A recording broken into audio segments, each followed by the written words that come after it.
Hello, and thank you for joining us today for IFMA's FN Salary and Compensation webinar. Please do remember to chat your name and current location in the text box. Also, today's panelists are Roy Pang, Head of HR, Greater China Work Dynamics for JLL, Artie Fernandez, Head of Talent Acquisition, Serco, Middle East. We have also our principal investigators, Dr. Jake Smithwick, Assistant Professor, University of North Carolina at Charlotte, Dr. Stephen Call, Assistant Professor, School of Design and Construction, Washington State University. Our moderator today is Lori Rowlandson, Senior Vice President, Strategy and Innovation for BGIS. Also, we have our President and Chief Executive Officer, Don Gilpin. Jake, over to you. All right, well, thank you so much, Nick, and thank you all for being here today. We're very excited to go through today's topic. We'll go ahead and dive in here. Today's agenda is shown here. We'll go through some of the FM demographics about facility professionals. We'll talk about what those compensation profiles look like, some of the benefits and other related assets of facility professionals, and also talk about education. And we're excited to dive into this. Again, I encourage you that as you have questions or comments, definitely use the chat box because we're going to have lots of questions today, and we'll certainly engage with you all as you ask your questions. So definitely feel free to do that today here. So a little bit about our group. Myself and Steve are again, both professors at universities, but we're also part of a larger group called Simplar.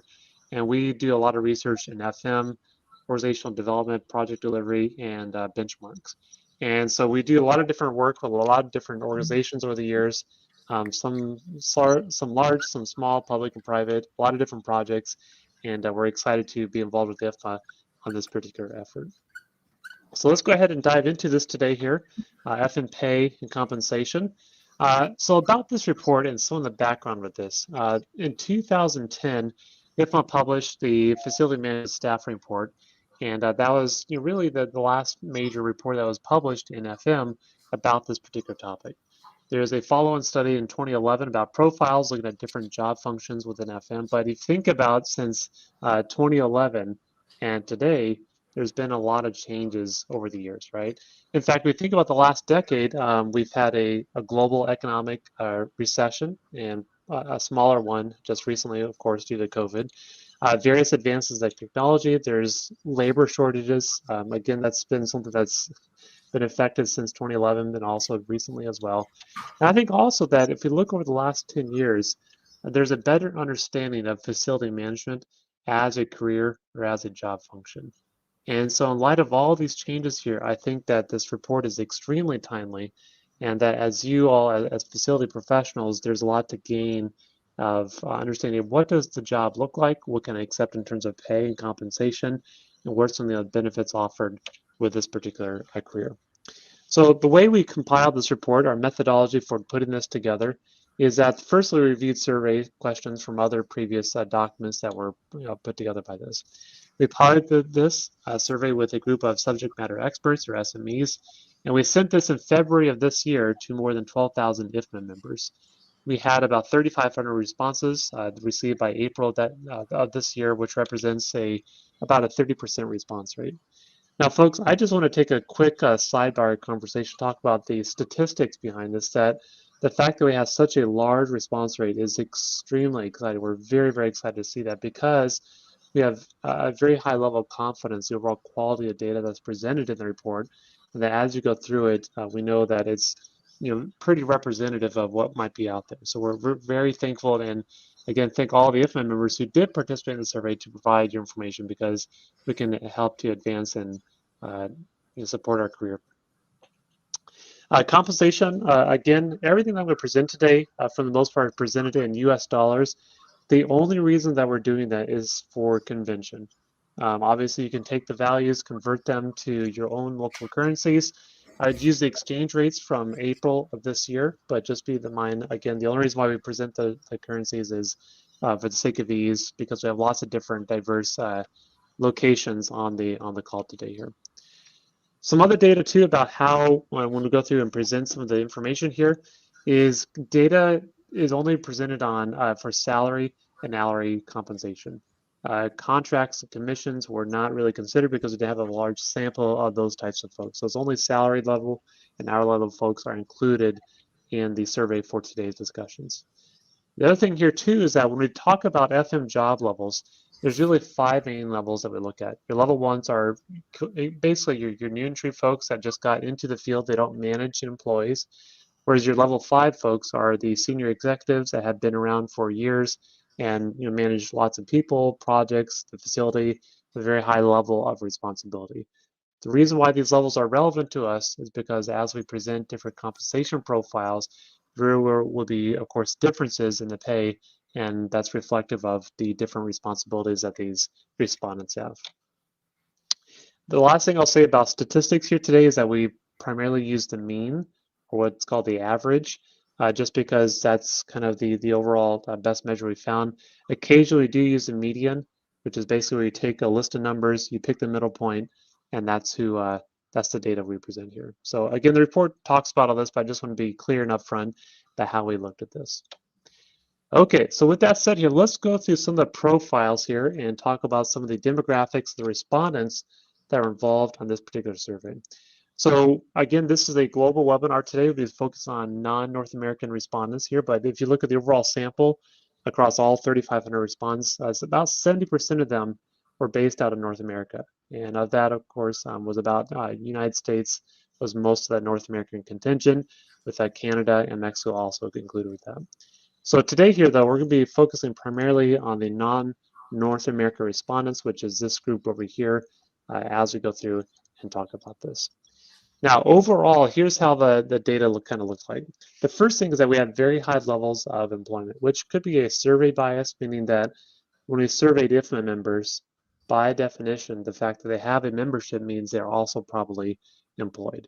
So I'm not trying to say that globally all FMs have 96% employment rates, but from our sample, most of the folks we talk with were unemployed. Those that were not unemployed or lost their jobs, 3/4 of them was because of COVID-19. FM professionals are predominantly male, with females making up 22% of the population. Frankly, that has not changed a lot for the last 10 years, although IFMA has certainly taken on some really exciting efforts to help address some of these issues in terms of disparities in gender and some other things that we'll see as well. But there's some very exciting things that have been going on and continue to be developed to address some of these different areas. The last thing I'll say is that overall FMs are very well educated. Over 70% of them have a degree, with 43% having a bachelor's degree and 26% having master's degrees or other types of degrees. And this also represents a substantial increase since 2011. So when I look at the education levels of facility professionals over the last several years, it's really quite exciting to see where we've gone last decade and see where things are going. And a lot of that is due to the IFMA Foundation, IFMA globally, various academic institutions, and it's really quite exciting to see where things have continued to develop. So when we look at employment status, again, not in North America, 70% of the respondents are in-house, and whereas 30% of the respondents are contracted. Now, this is pretty different from the North America sample. North America tends to be much more higher on the in-house side of things, closer to 85 or 90%, whereas outside of North America, there tends to be more contractor work that is done. When we think about how the income sources are done, again, most folks are salaried, with another group of contract employees, which is a little bit different from what we see in North America, but there are some differences. But again, most folks are salaried as well. When we look at age ranges, again, not in North America, we can see the distributions here. So about 50%, just under 50% are that 24 to 42 years old. So a little bit on the younger side of things. The other major contingent of respondents is that 43 to 57 years old. And then there's smaller groups on the other extremes, the more than 57 or less than 24. So this is interesting. I think when we think about the broader demographic considerations here, is that we were seeing changes in this group right here. Is that 10 years ago, we did other studies that are in this area, and this group here was very large. And the reason why this is concerning from a labor perspective is because that this group of people is likely to retire. And if you have a very large group of people that are looking to retire soon, when they do retire, that leaves a knowledge gap that these individuals bring to the table in terms of experiences, professionalism, and really understanding of how to effectively be a facility manager. And so we're seeing trends towards a younger demographic, which is very exciting. And we're looking at, what does that actually mean to us? And again, it's actually really interesting to see some of these changes that have gone down here. When you look at bachelor's degrees, you can see that about 24% of respondents have a business management degree. So think of it's not an MBA, but a business type of degree. Engineering is followed by 22% of the respondents, and then FM is at 12%. Now you might think, well, that's a pretty small number. Only 12% of more than 3,500 people have an FM degree. However, if you compare it to 10 years ago, that number has almost doubled. And so, yes, overall, it's a smaller number, but the fact, if you look at the changes over the last 10 years, it's really gone up quite a bit. When you look at and the other thing to keep in mind here too, FM is the only major field experiencing growth at both the bachelor and master's degrees level. Of course, business is a common degree, but just not for those directly out of college. One thing, and Steve's going to talk about this here in a minute, we're seeing that professionals that work in FM, those that go directly into FM, the key factor we found here is that those that have an FM degree are much more likely to move up the ranks quickly and into the FM profession, right? So there's lots of strong evidence to show us here to suggest that having an FM degree really makes a positive impact on career trajectories for this field. Okay, these are master's degrees. Again, business management, those are your MBAs. Those are about 35% overall. FM is closely followed behind that as well. Again, make sure you have questions or comments. We do have a comment here. One comment I do see that's come across here is the age ranges don't seem to represent the percentage of absence anticipated retiring soon. It's really interesting, and that was a great question that was asked here, that if you look at the demographics in terms of how things are changing, it is trending younger, right? If you compare it to 10 years ago, the average age has certainly gone down, but there's still things that we need to be considerate of. There's a big chunk of FMs in the workforce that are looking to retire soon, and we need to be cognizant of that. Steve will talk about that a little bit more here in a minute and some of the things that he has seen as well. Now, when we look at the distribution by different job levels in North America, we can see here that it's pretty even distribution with most of the respondents at the top 3 levels, level 5, level 4, and level 3. This next chart, what this shows is the average management experience and tenure based on job level. Now, this is presented overall just for the sake of simplicity here, but you can see here that if you look at the different job levels and how many years they have of experience before starting this job level, we can see here where we're kind of trending at in terms of the overall management experience. Now, one thing we've seen here, this is something that we kind of expected, but weren't sure about until we actually looked at the data.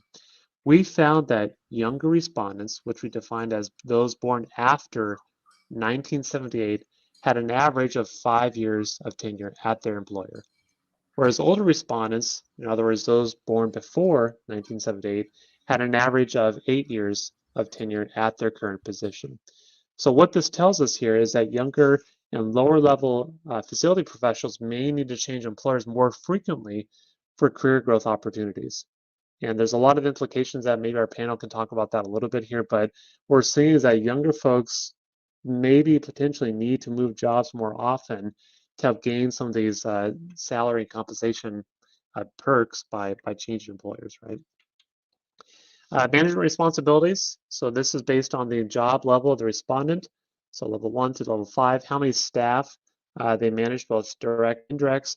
The total size of space, again, this is presented in square feet. Their annual operating budget, again, US dollars, and then capital budgets. So the reason why this is valuable for us is that if you look at what you personally are responsible for, and you look at what your peers or your cohorts are also responsible for, you can use this to understand what is my compensation versus responsibilities that are presented to us. So Lori, do you want to kind of help facilitate maybe a little discussion here about education and kind of walk through this? Sure, Jake, no problem. Thank you so much for that section of research. That was both insightful and surprising And I think it's interesting how data manages perceptions with facts. So I was wondering if maybe you could help us with a question around what initiatives you observe FM providers are doing to increase educational opportunities, both service providers or industry associations like IFMA.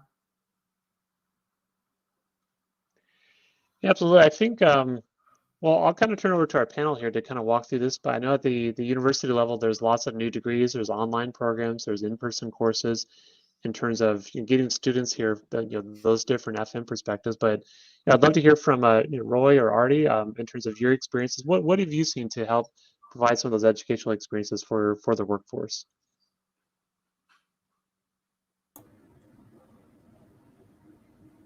I'll go first. So I guess for Circle, we do have a number of programs that we have customized to support the development and progression of our people. For the most part, we tend to partner a lot with government programs here in the Middle East.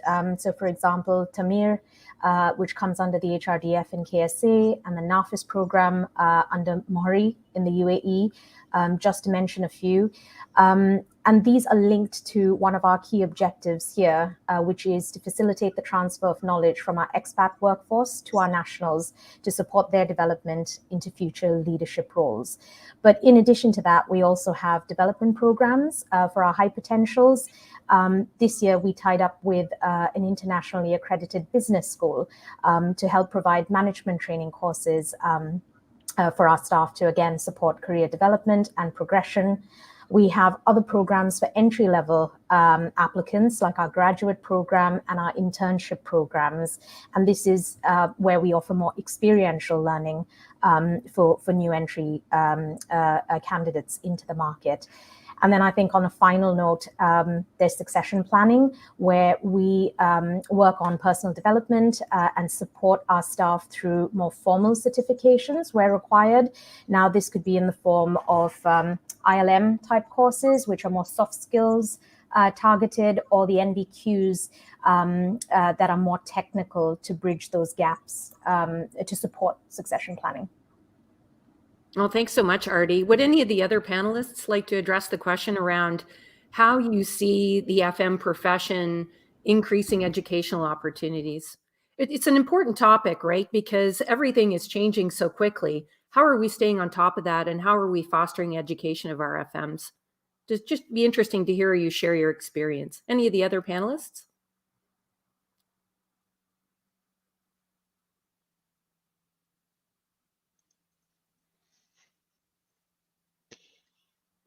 All right.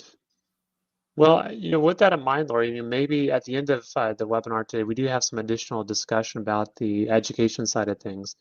And there's some additional data that might help us provide additional insights on that as well. Any other comments or anything else to talk about with this?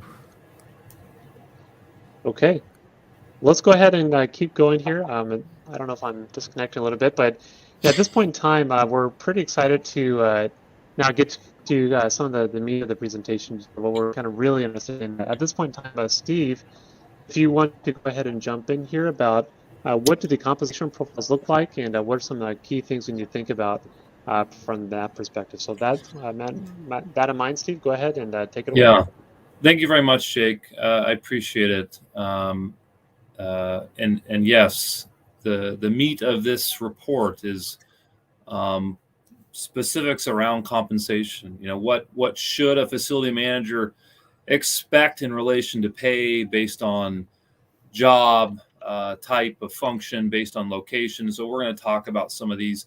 The report obviously has incredible levels of detail. So we probably won't talk specifics that will answer your specific question for those who are on the call, as far as your exact country location and your exact job level, etc.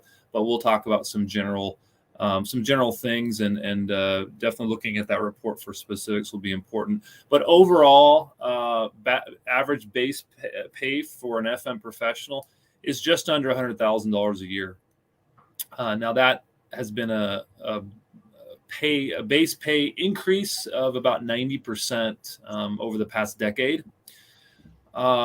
Interestingly, most FM professionals are eligible for a bonus. About 63% of facility managers are eligible. And the average bonus potential is around 14%, but obviously varies significantly by job level. Most FM professionals, about 60%, did receive a base pay increase in 2020 compared to prior year, and the median increase was about 4%.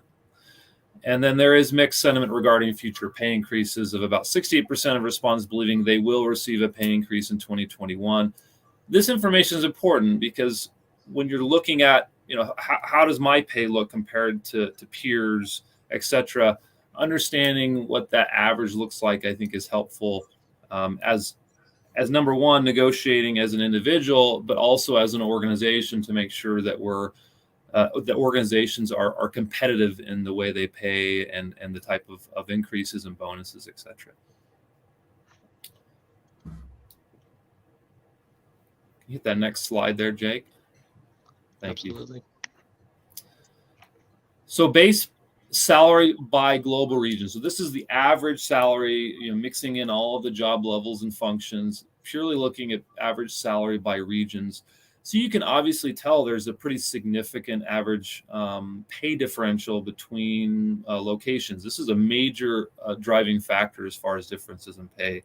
North America has the highest base salaries at approximately $109,000 annually, followed by Europe, Asia Pacific, and the Middle East around that $77,000 to $84,000 range, and then Africa, significantly lower rates at approximately $47,000 per year. So big difference based on where you're working. Now, the other important factor in what we're seeing is a driver in base pay is job function. So when we say primary job function, facility management, as we all know, where facility managers wear a number of different hats. And when somebody says, I'm in facilities management, it could mean a myriad of things as far as what they actually do every day. So the real great thing about this report is it's the first time we've actually broken out those salary ranges by what we'll call primary functions. So if your primary function is facility operations, your average base pay, not North America, is approximately $69,000 per year. Those with primary functions within architecture and engineering are at $66,000, and those focused on construction and project management are at $64,000, with real estate coming in on top as far as the key functions at $77,000. So obviously where you work and what level you're at, but the key function is the primary function of what you do every day is a big driver of what that base salary is. And again, full report details are provided on the actual report. So a question that I think came up previously that we've added to the slide is what would be the average salary for a facility management professional, FMP, in an office that has over 600 people in it?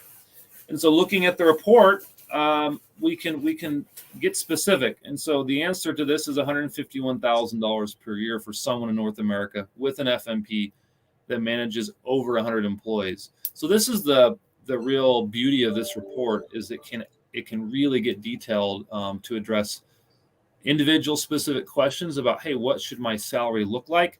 And organizations to say, we've got this role. What should the range be for this level? How can we be competitive? So this is an example of what this report can do for you.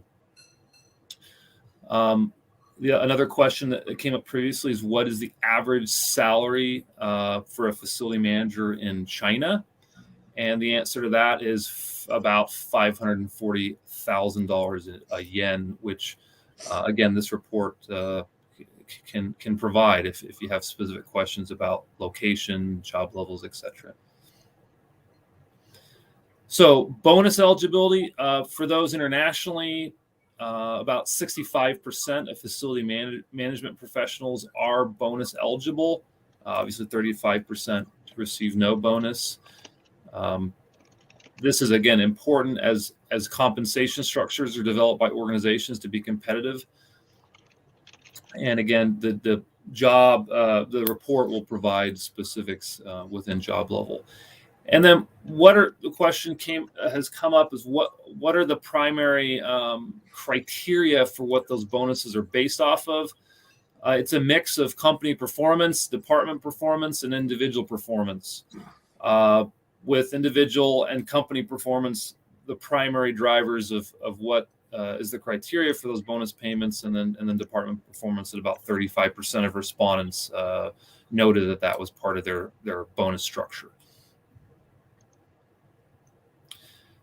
So what are the primary reasons for base pay increase? So a facility manager is wondering what can I do to maybe increase my base pay, or an organization saying what should be our main driver of what's driving our base pay increases. This is what we're seeing on average is the traditional annual merit increase is about 61% of respondents noted that that's the primary reason for their base pay increase, followed by cost of living adjustment, which was a bit surprising for Jake and I as we were reviewing that data, that cost of living would be at such a high level. So it's that bucket of what that means can probably mean different things to different people. But cost of living adjustment is a second, followed by achieving professional and educational qualifications. So again, we've talked about education, how important that is. So there is some financial incentive for organizations to do those things, and then having some additional responsibilities. We did try to break out some of these questions related to the pandemic. We didn't want the nuances of what was happening in the pandemic to skew the data necessarily. So we broke that out so we can look over time to say what of these issues is related just to this pandemic situation versus as we compare this data year by year and into the future. So we talk about those additional responsibilities that came up just because of the pandemic. As facility managers, we know that there was a lot involved with that as far as increased cleaning protocols, controlling, security as far as who's coming in, space management. So there was some things. It looks like organizations provided some base pay increases because of those extra responsibilities that were due to the pandemic, and some that weren't. Also worth noting is about 60% of respondents that were not in North America believe they will receive a pay increase in 2021. So this was kind of measuring the perception of facility management professionals about the future. What does the future look like? Are we feeling confident that we'll see pay increases into the future? And the data is showing that yes, in general, facility managers are feeling confident that they will continue to receive pay increases in 2021 and beyond. So I'll open bring this back to Lori to maybe address this specific question. Just before you move off that previous slide, there's been a few questions that have come into the chat that I just want to follow up with just before we move on to the next section, if you don't mind. The first question is from one of my favorite people, Dean Stanberry, who's asked, there's a 9% increase since 2011, and that equals less than 1% a year. How does that compare to other professional positions? Do you think FM-based pay is keeping up with inflation and other progressive professions? Well, yeah, good catch. And the answer is it clearly is not keeping up with inflation, because inflation has exceeded more than 1% per year since 2011. How that compares to other professional positions, I can't speak to because we just didn't necessarily compare that. I'm not sure if there are any other the panelists have any thoughts on that. I think one thing to add to that, again, Artie, you might be jumping in here, but one thing to think about as well is that the market demands for different types of services are significantly affected by what those pay look like. So for example, if you look at construction, so imagine as somebody who works in construction or a project manager, something in that role, if you look at the recession from, let's say, 2008, which lasted till 2012 or 2013, there was huge losses of the workforce as a result of the recession. Whereas in FM, though, you didn't see such large losses in the overall workforce with that. So perhaps it hasn't kept up with the overall pay rate, but the stability there, I think, compared to other professions is certainly different. If you look at like the IT sector, so programming, computer, web development, things like that, I mean, those pay increases are huge, but those are substantially expanding and development field that are much more in current demand, perhaps compared to other types of fields. No, that's great. Any other comments on that question? There were a few other comments that came in, all related, that I'm just going to summarize. There were a few people that all commented around the same topic around education and where to get more information and what type of education. And first of all, obviously, I guess a shameless commercial for IFMA and the certification programs that we provide, really excellent quality and learning. But obviously, engineering skills and developing those skills are good. But somebody made a very thoughtful comment about technical skills, electrical, mechanical engineers, and that's really at the essence of what we do. And just a suggestion to continue to provide more technical learning opportunities as well as formal FM opportunities. So I thought it was a very thoughtful comment around the essential skills that we're going to need to go forward.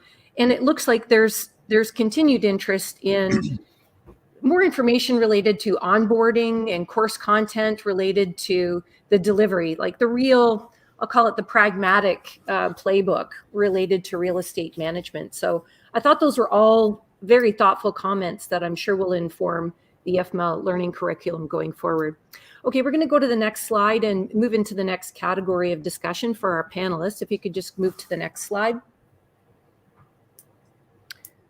The next observation in some of the statistics was obviously trying to increase the attraction and retention of gender diversity to our profession. I'd love to hear from any of the panelists as to what you're doing to equalize gender salary gap and attracting diversity to the FM profession. Who'd like to go first?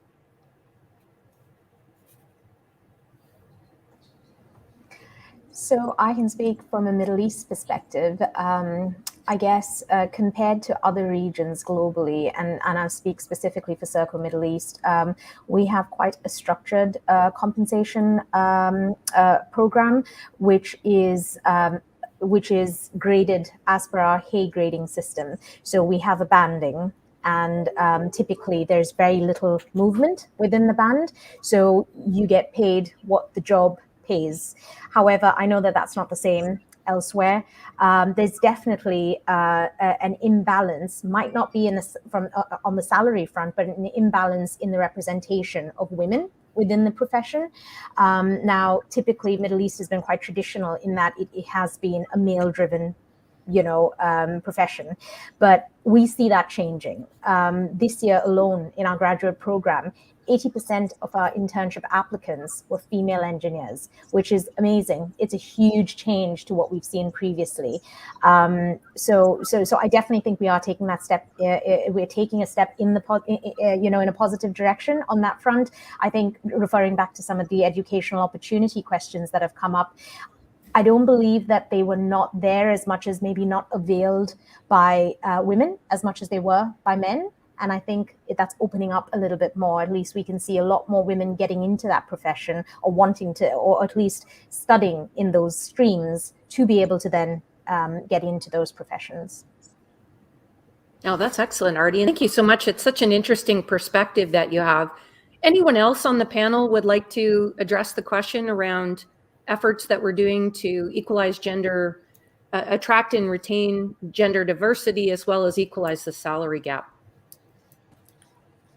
I think from a Greater China perspective, basically for Hong Kong and China, usually there isn't such a big gender salary gap anyway, because we do a lot of rigorous salary benchmarking. We also we'll be using Towers Watson or Hay to use this on these benchmarking tools, either externally or internally. So we do monitor this from time to time, and at the same time, the population basically being attracted to work in the facilities management profession, it's fairly equal. I mean, from college graduates we see a equal diversity between male and female. So it's not such a big impact from a Greater China perspective. Oh, that's great, Roy. Thank you so much. And Don Gilpin is reminding me that IFMA's Global Workforce Development Program, it purposely addresses FM as a career of choice through our Toolbox program, reaching out to high school students as they're formulating their ideas. Many of us, when we were kids, wanted to grow up and be firemen, policemen, doctors, things like that, some of the more traditional professions. And FM was not something that we learned about until later in our careers. So many of us at this tenure, the same tenure I am, were, I guess, accidental FM professionals and came into it later in life. So it's great that IFMA is taking a leadership role in doing outreach into high schools and colleges and to really attract and making the profession of FM a destination of choice for everyone, and with particular a focus on diversity of all definitions of diversity. So thank you, Don, and the team at IFMA for your leadership in our industry on that topic. Okay, if there's any other bonus comments from any of the other panelists on this topic, and otherwise we'll move on to the next section, which I'm quite excited to learn about. All right, job changes. Thank you, Lori. Appreciate that. Yeah, so a few more slides here on the compensation and job change, but interestingly, about 10% of facility managers changed jobs in 2020. The average duration for that job search was about 3 months. So of those that did change, of those 10% that changed jobs or changed employers in 2021, about 23% of those actually relocated for that position. And the average distance was about 180 miles with about just under $10,000 expense paid by the employer. So this is information I think that's really interesting and valuable for those who are interested in making a change, what you can expect as far as the amount of time it will take and the potential for relocation and what you might expect from an employer. Recruitment difficulty by FM job levels. So those respondents that were responsible for FM recruitment within their organization were asked how difficult they believed it was to find and attract FM talent based on job level. So obviously we can see here that all levels are moderately difficult to recruit for right now. As was mentioned by Jake, a lot of that's being driven by the fact that it's an aging population. A lot of people are coming upon retirement. And so it's even a bigger issue at the level 4 or 5, which is more of the senior level type roles. So it's very, very difficult currently to find and retain senior level talent in the realm of facility management. I think we all kind of realize that anecdotally, but it's interesting to see the perception when it comes to the data. And this is a big area of trying to figure out, okay, well, what do we do about this to make sure that there's proper succession planning in place and that we don't have a wave of retirements that are coming and negatively impact the industry. So a lot of research and discussion going around on that topic. And then this is a heat map that's kind of showing by region, not necessarily by job level like the previous slide, but by region, how difficult is hiring.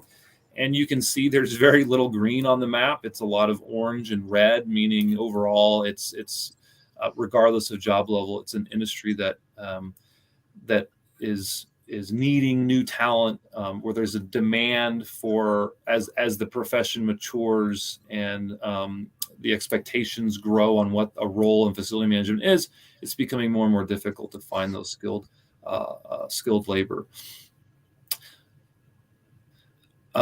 So a question, I'll turn this over to Lori as a moderator to see how we want to answer this one. Sure. Thanks so much. Just would love to hear a little bit more about recruiting practices and facilities management. Obviously, it continues to be a challenge, but what are your thoughts and tactics on recruiting? How are you reaching out to new demographics of talent and attracting them to the FM profession? Any of our panelists who'd like to go first?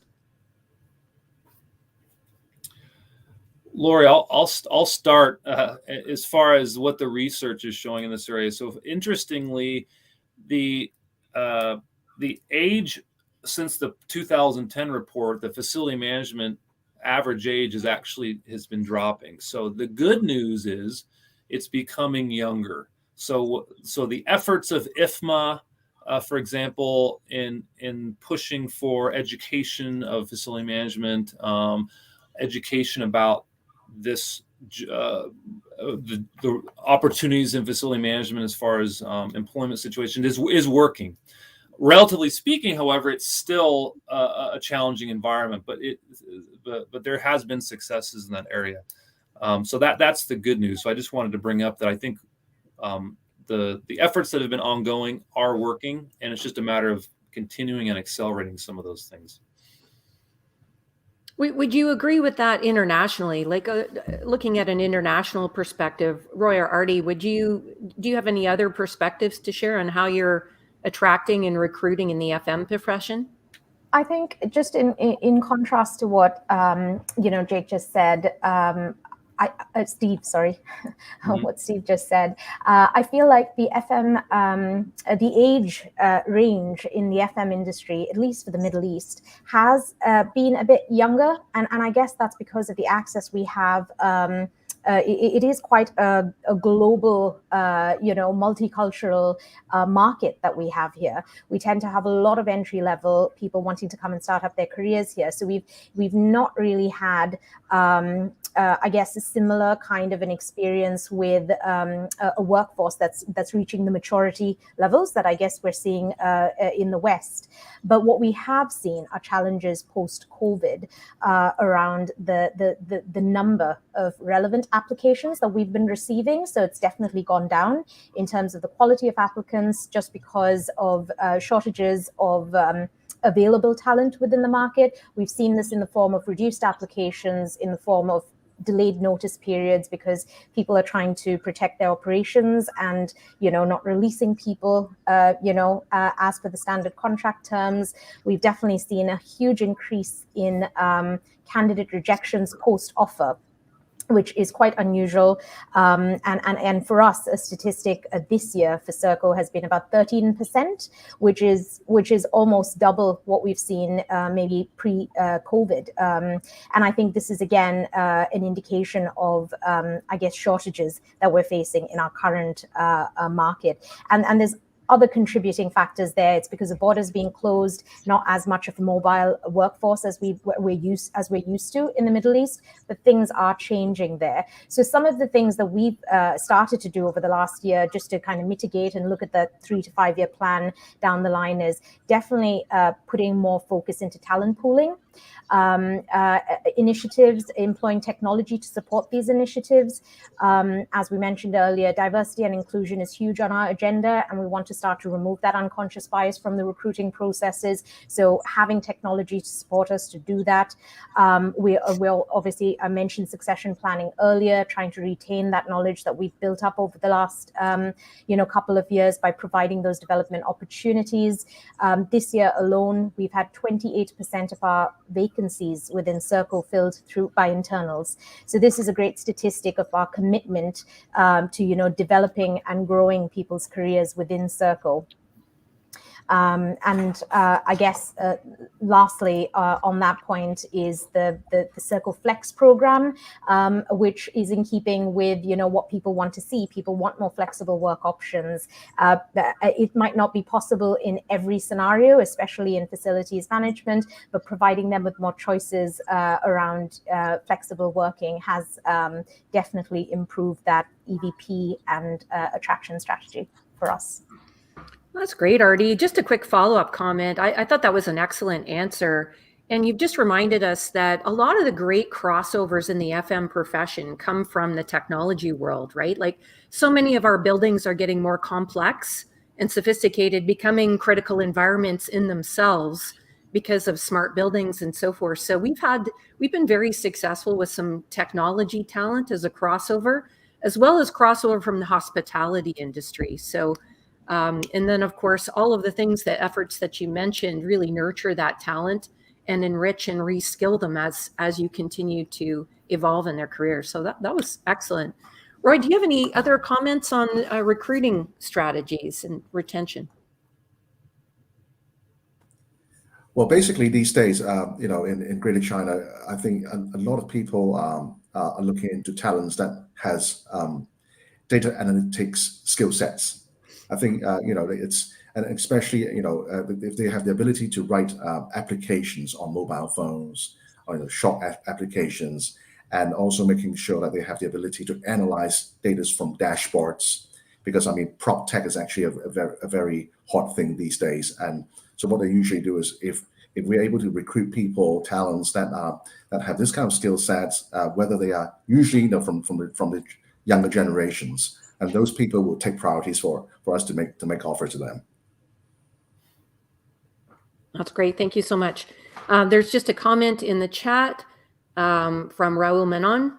Education is the only way forward, and FM has to take care of generators, transformers, HVAC, electrical panels, and a properly designed course would make recruiters go for qualified FM professionals compared to engineering professionals. So a slight differentiation on the type of skills. So reading an architect drawing, calculating current carrying capacity of cables, basic HVAC mechanical can be bundled into some of the development. So I thought that was a thoughtful comment as well. So we're diversifying on the type of skills that and trades that we're needing to be able to operate these more technical buildings, as well as business analytics, right, Roy? Okay, we'll move on to the next question. I'd love to hear from the panelists as to the core competencies or skills that are essential for the future. We just did touch on it slightly, but I'd love to hear a little bit about what are the essential skills that you think we need over the next 5 years? Artie, do you want to start us off? Sure. There's just so many to pick from. But if I think of the key top ones, I think cognitive flexibility is one of the things we're looking for. Being able to navigate the unknown. If COVID has taught us anything, it's apart from the changes that we've seen, change is the one thing that's constant. And a competent facilities manager needs to be able to identify those areas of development to keep up with that pace of change that is ongoing. They need to know what to start, what to stop.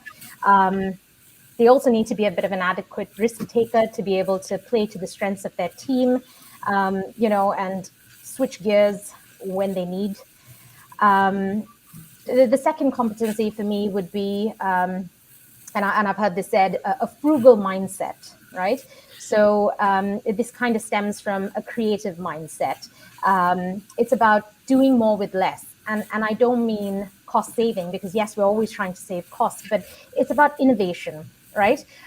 It's about dealing with all of the contradictions that abound, risk versus opportunity, flexibility versus productivity, all of these paradoxes, employee versus profit. So I think being a successful facilities manager does require you to have that creative mindset to be successful at what you do. And then I think most importantly, my third would be empathy and resilience. I think a good leader manages through influence rather than authority. People value experience, but they also need a leader that values them.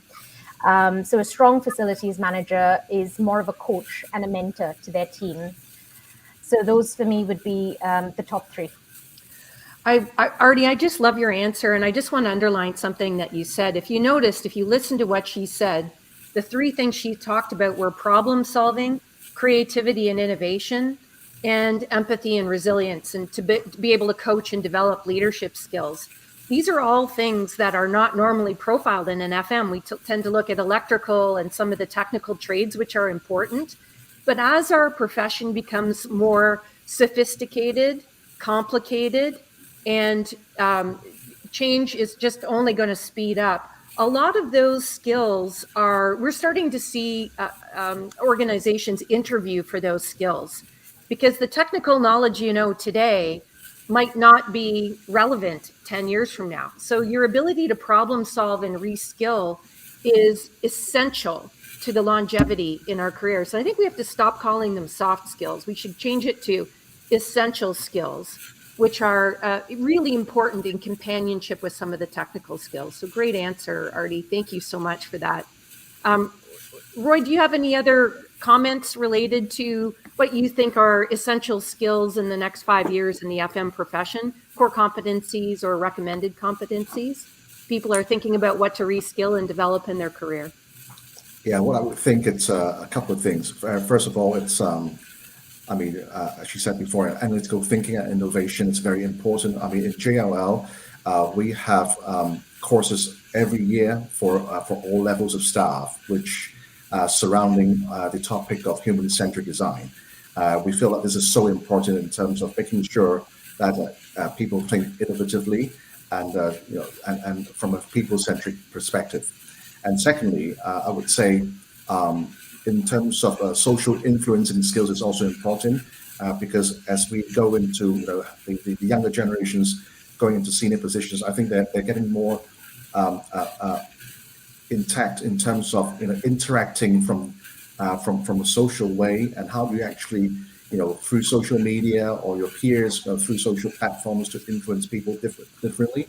I would say this is also fairly important. And finally, the resilience and stress tolerance and flexibility. It's also, I would say, because the society has become more disruptive these days. I think one has to be very flexible in terms of making sure that we will be able to adapt changes every now and then.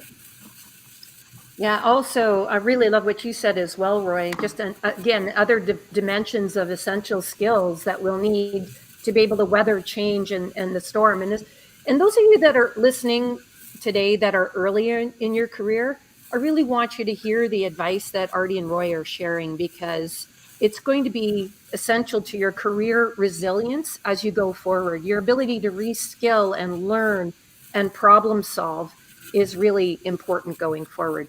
Okay, we'll move on to the next section. Yeah, and before we move on, Lori, Don may have some comments on the certifications that are provided by IFMA. I think might be worth chatting about. Absolutely. Yeah, thank you for that. And Dean Stanbury, who's out there, kind of beat me to the punch on this, but IFMA currently occupies the 11 core competencies, and we manage the 11 core competencies of the occupation called FM, and we're constantly updating those competencies. Those competencies then feed into credentials and certifications. So IFMA is developed and designed to follow the FM career from beginner, intermediate, and advanced through our credentialing and our certifications that are always up to date and addresses the FM of today. On our prior question about the future, as an organization, we're peeking into the future and currently working on three primary targets, three areas, if you will, that we think will affect the occupation of FM moving forward. Number one, ESG, equity, sustainability, and governance. That umbrella is going to hover over most all things. We also are going to be bringing to the market information on the circular economy, and then finally that pathway to carbon neutrality. So these three items dovetail very nicely together, and we believe that the FM of the future is also going to be required to be educated on those three topics as well: ESG, circular economy, and that pathway to carbon neutrality. Excellent. Thank you so much, Don. And the quality of education at IFMA is excellent and continuing to evolve. So really encourage you. I think we'll put some links in the chat just so that you can fast track to the website and key sections at the end of this. But for the moment, we'll, I think, move into the next section. I can't remember if it's Steve or Jake doing the next section. Key Sounds education. good, Laurie. Thanks, Laurie. Thank you, Laurie. It's interesting. I've heard the phrase numerous times today by the panelists, this idea of succession planning. And I think if you think about succession planning, combined with looking at the average demographics of the FM workforce, there's a real opportunity here.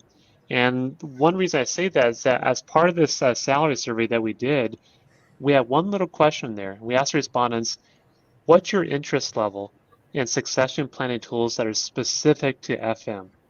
Tools, resources, education tools, what have you.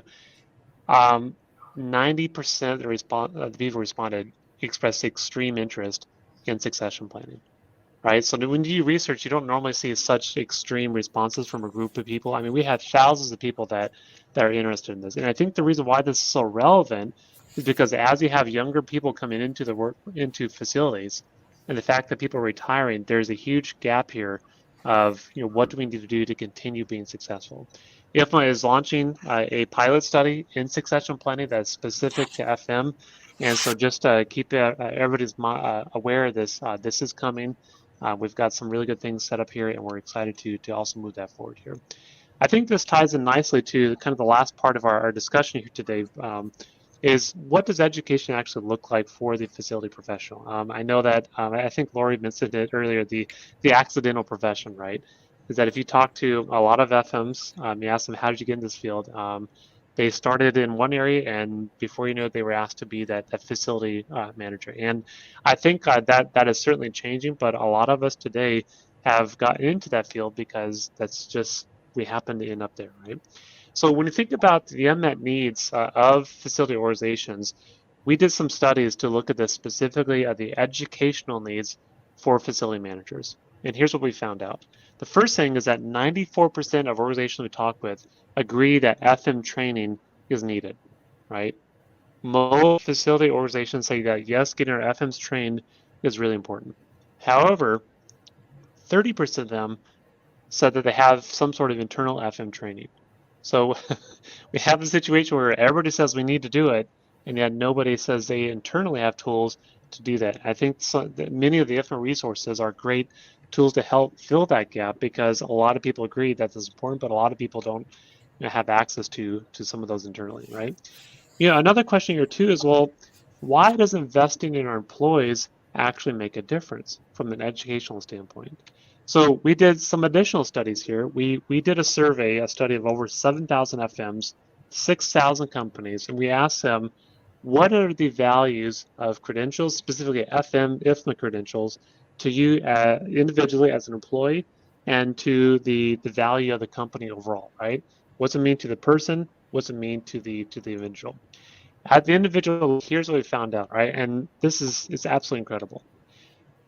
From the organizational perspective, there's a 12% performance gain for every $2,000 that invested in the employees. I mean, folks, I'm not going to stand up my desk here, but this is incredible, right? Think about it. If we take the money to invest in our employees to get them certifications, credentialing, in FM, the performance that we gain as an employer out of our trained employees is absolutely huge.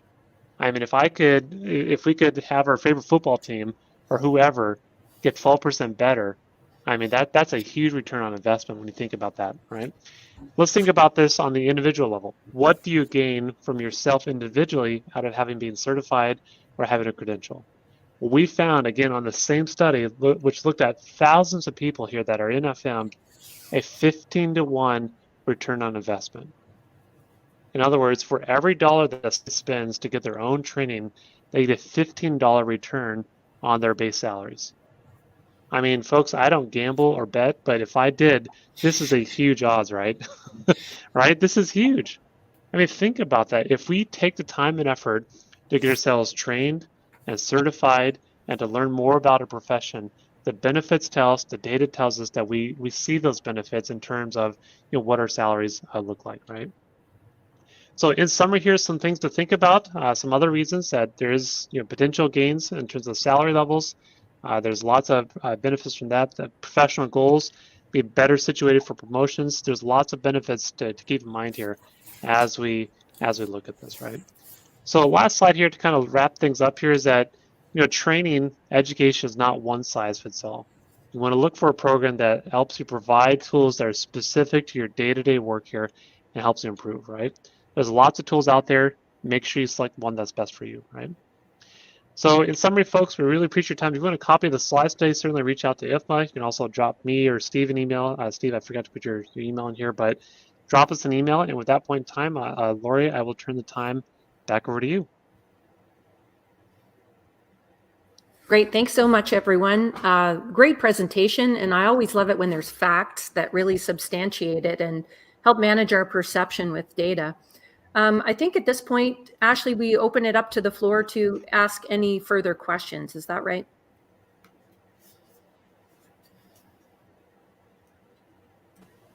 Correct. All right. So if there's anyone that would like to ask any of the panelists any questions, go ahead and put your comments in the chat.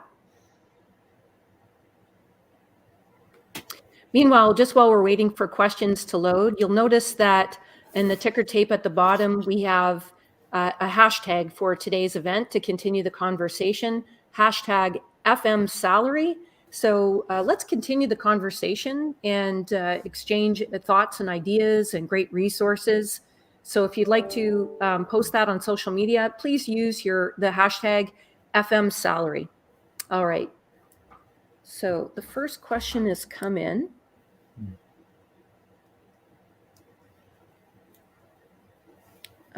Is this a question or a comment, Ashley? It was a comment. Okay.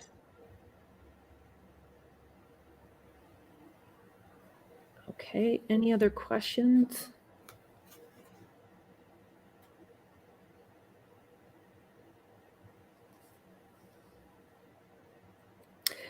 Just while we're waiting for questions, there's a few of you that have commented on unique research based on certain countries that you're seeing some differences. So I really encourage everyone to use the hashtag FM salary to continue the conversation and express some of the unique conditions that you're being faced with. Connect with your colleagues on this topic and continue the conversation. You know, one thing that makes me think, Lori, is that, you know, for those that do acquire the full research report that IFMA has published, one tool in there is basically an analysis tool that allows you to plug in your own unique situations. So based on geography, based on age, based on location, based on some other factors. And this tool will predict for you or estimate, here's what your salary should be based on all these different factors here. So if folks really want to get a very specific result or an estimate of what their salary should be based on everybody else here, I would encourage folks to look at it's called a regression analysis, but that's provided in the salary report, and that can provide a lot of very specific, detailed estimates for individual situations. No, that's great. Thank you. So for those of you who are learning, would be interested in finding out more information, you can go to www.ifma.org, and there's quite a community of resources, education on building your credentials. Again, if you're a reskilled person interested in FM or trying to build in your career, starting with some of the certifications or credentials that IFMA offers is going to give you that return on your career as well. And not only just helps you be more effective, but raises the stature of your profession and in your contribution to our industry in a certified manner. So please don't hesitate to go to the IFMA website to find out more information and take advantage of the Resource Center as a member. That's all available to you. So don't forget to go in and check it out and see what might be suitable for you based on where you're at in your career. All right. Any more questions come in?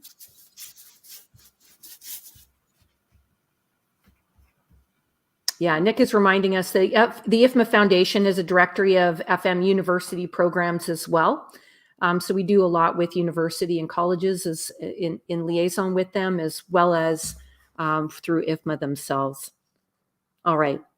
I think that's it for our questions. But like I said, if you want to continue the conversation, we'd love to hear more about that. Hashtag FM salary. If you want to continue the conversation or add further comments beyond today, thank you so much for joining us. It's a really exciting time to be in our profession. I hope this has inspired you to continue to develop a love of learning, develop new skills. And I just want to say a special thanks to Jake and Steve for such a coherent research paper, and Artie and Roy for being such great panelists today. And Don for letting us put you on the spot to contribute as well and underline some of the great resources that we have at IFMA. Thank you so much, everyone. I hope you have a great day and hope to see you at the next IFMA event.